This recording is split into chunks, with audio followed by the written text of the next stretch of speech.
I'm Sofia. And my name is Lena. Today we are going to give you a brief description of a book we have read. It is Global Economic History, very short introduction, and it was written by Robert Allen, famous American economist, who wrote many famous books about economy. Common knowledge that all countries have different welfare levels. In the book we are going to describe, the author gives us reasons and preconditions of this phenomenon. The question why some countries are rich and others are poor was a very significant question for both historians and economists. The author summarizes theories of scientists and agrees with some of them, making his own conclusions according to statistical data. According to the author, throughout the civilization, countries were relatively equal, and only after the 16th century, when there was a process of great geographical discoveries, countries started to have differences in their economic developments. Another key turning point in the world history is the process of industrialization and deindustrialization. According to statistics, in 1750, most of the world's manufacturing took place in China, 33%, and India, 25%. But by 1913, after the process of industrialization in England, the world had been transformed. The Chinese and Indian shares of world manufacturing had dropped to 4 and 1% respectively. The UK, the US, and the Europe accounted for 3/4 of the total. While British output grew enormously, the manufacturers of Asia, they were driven out of business because of mechanized producers in the West. And in the 19th century, Asia was transformed from the world's manufacturing center into the classic underdeveloped countries, specialized in the production and export of agricultural commodities. From 1750 to 1880, the British Industrial Revolution was the major event. In this period, Britain's share of world manufacturing increased from 2% to 23%. During this time, the technological change was the major of the Industrial Revolution. The steam engine was applied to transportation with the invention of the railway and the steamship. Power-driven machinery, whose use was initially restricted to textile mills, was applied to industry generally. One significant question is why the Industrial Revolution happened in England. The first reason is that the English constitution had many features that promoted economic growth. In addition to a favorable political system, the Industrial Revolution was sustained by the emerging and developing scientific culture. Moreover, the education became more significant for people as there was a growth of urbanization and commerce. Finally, Britain's high wage and cheap energy economy made it profitable for British firms to invent and use the breakthrough technologies of the Industrial Revolution. As it was said, industrialization in England came from Americans themselves, but in other European countries, industrialization was run by government as they established new institutions such as single market, investment banks, education, and scientific development. All of these institutions made production easier and profitable. So the industrialization in Europe started. Europe showed a great model of industrialization, but such model failed to work in other countries that were poor. Why such happened? The main reason is that the cost of labor force in Europe was really high. So for producers, it was more beneficial to invest their profit in capital and to buy less labor force, but producing more product. But in poor countries, there were many people that were interested in finding new job. So labor force were really cheap, and for all merchants it was more profitable to buy just more labor, not developing their capital. So for them, industrialization was not such beneficial and not such rapid because they don't have such stimulation. And if they stop buying labor force, it will the consequences of this would be unemployment. So it wasn't a benefit for all, for merchants and for laborers.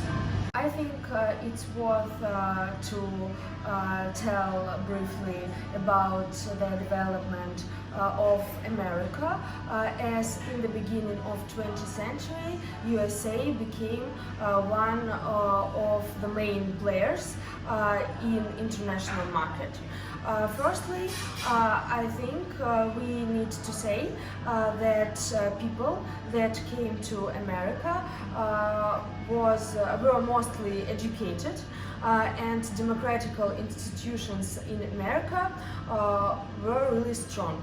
But it was a significant difference between South America and North America. For South, agriculture was the main sphere of production, while North was specialized mostly in complex production. So for North America, South America was a great market to sell their products. But North America had great competitor, and it was Europe, because South America had a choice to buy European products or products made in North America, as they were similar in cost and in quality. But American government made significant change, and big taxes for all European products appeared.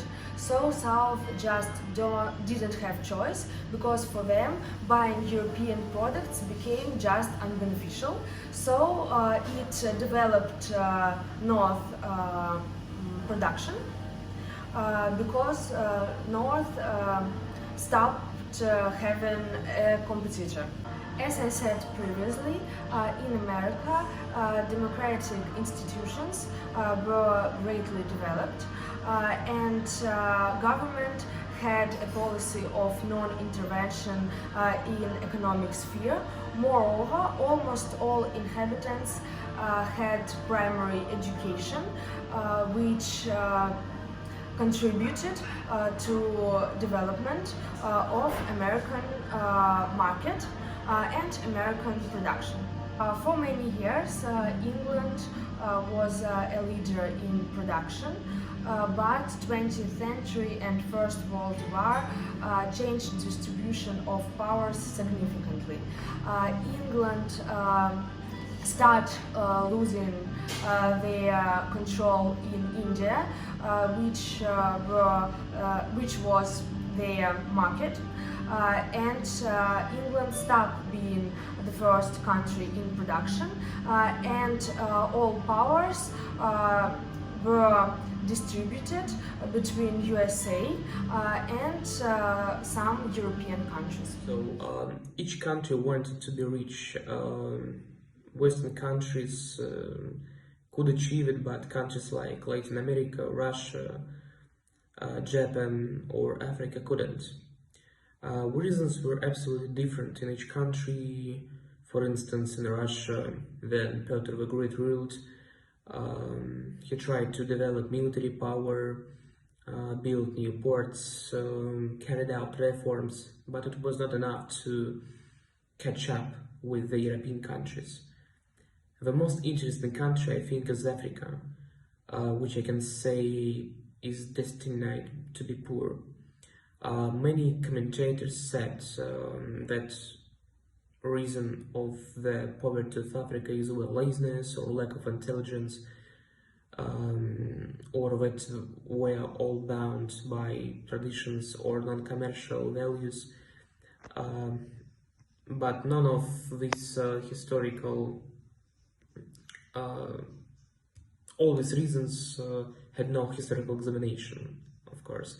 And I think that the main reason is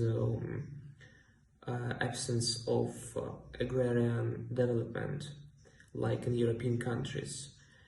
And with the exception of European highlands, of course, because where there were no tropical diseases in this region of Africa. And low population density, high transportation costs, and poor production also affected the country's poverty. Africa was in a paradoxical cycle of poverty, which was low wages, which means decline in export prices, and which also means price wages again.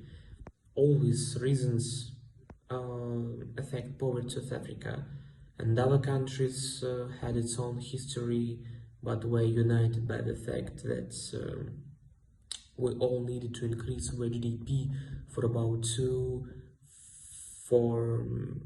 from 4 to 5%, while European countries needed to increase their GDP for about only 2% per year.